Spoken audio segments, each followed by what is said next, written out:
Hi, everyone. My name is Tao Wang. I'm an assistant professor in the Department of Clinical Sciences in UT Southwestern Medical Center in Dallas, Texas, United States. I'm a bioinformatician and biostatistician. I have a training in undergrad training in biology, and my PhD training is in bioinformatics and biostatistics. After I become a faculty, I started my research is kind of went into two parts, but they are related.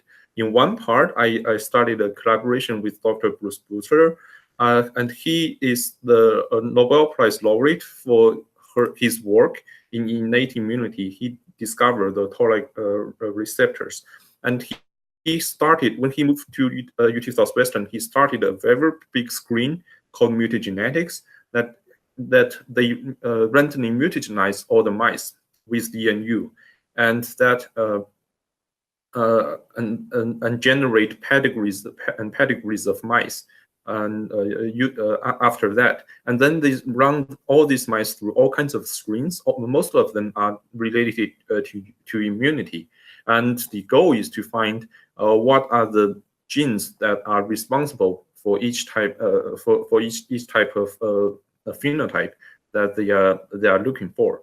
So I started collaboration with Dr. Butler, and my goal is to use state-of-the-art statistical methods to help them analyze the data to find the mutations that are responsible for the phenotype in the most efficient way, and also to mine the data, the very big data that they are generated, to help discover new things, new patterns that will be interesting to the broader research community.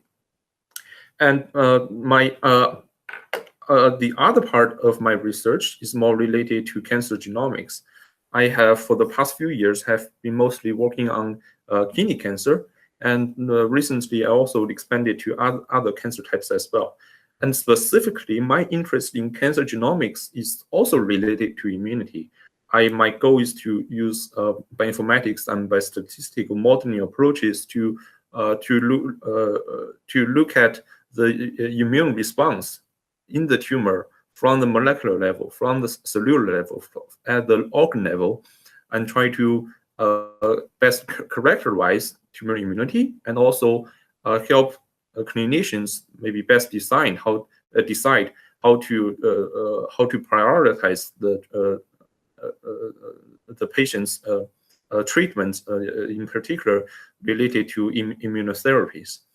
So these two parts, one is in mouse genetics, another one is in tumor cancer genomics. Although they look separate, but one central theme that is circling around is this immunity. I would like to talk a little bit more about this recent Nature Communication paper that came out of my collaboration with Dr. Bruce Butler.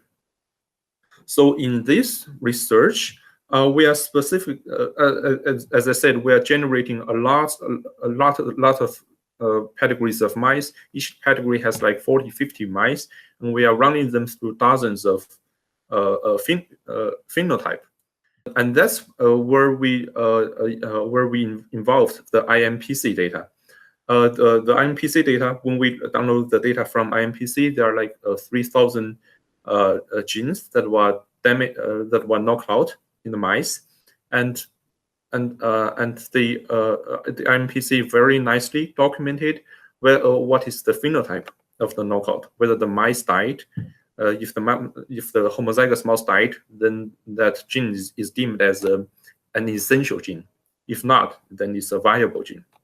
And we also used the MGI database as well to download some of the phenotypes.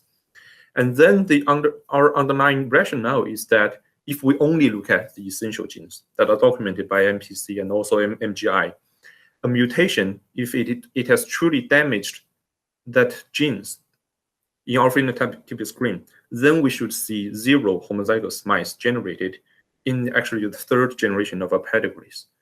And and that's really the basic rationale, although there is a little complication to that. So some of the essential genes are totally will induce total lethality when damaged. Some of those genes will induce partial lethality when damaged.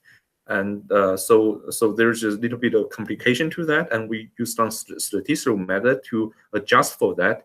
But the idea is really simple. We only look at essential gene. And when the mutation, when it is truly functional, it will damage the protein and then cause lethality. When it is not functional, it will not cause a homozygous lethality. And we just count the number of mice in our third generation, in the third generation of our pedigrees, how many of them are a homozygous mutant, how many of them are wild type or heterozygous mutant.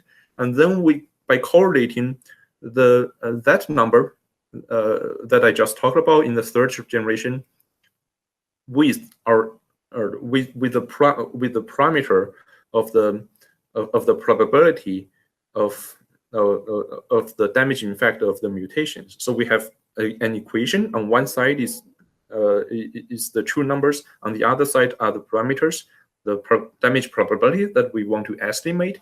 We will be able to correlate these and then derive a very accurate and objective estimate of the actual probability of the mutations that have damaged the proteins in each class of the mutations. So we look at polyphen 2, and polyphen 2 gives a benign class of mutations, a possibly damaging class of mutations, a probably damaging class of mutations. And also, of course, polyphen 2 only classifies missense mutations. We also have loss of function mutations, null alleles, as we call it, when we also can derive a probability for that. So that's how we involve the IMPC data in a very nice way to derive that actual probability. And then we use some statistical method that takes into account the number of mice we screen, the number of mutations we screen, the type of mutation, and the probability we just estimated. And then we derive a genomic saturation index that helps us understand how much damage we have done to the mouse genome for each phenotypic screen. And now with that tool enabled in the mutagenetic project, we're now every day looking, the postdoc and students are looking at their screens and thinking about how much damage they have done, and maybe they should stop one screen and move on to a next screen. And so although in this work we only use the mutagenetics data, and this genomic saturation index is implemented in mutagenetics. However, I think our work really has a broad implication for the broader research community. Looking at the first question that we addressed, the actual probability, damage probability in each class of mutations. We look at SIFT, we look at polyphen 2. Those are more like the classical older ones, but we also generated a table of damage probabilities for all the newer mutation damage estimation algorithms. And we, in our paper, we provided that as a table. And for people who are interested in the damage probability of a class of mutation generated by their preferred damage estimation software, they can just look into our paper and get a feeling of how much damage there really is. What's the probability of that damage in that class of mutations? So I think that's really the contribution of our paper that we have made to the field, and it really should have a broad implication and should be useful to a lot of people.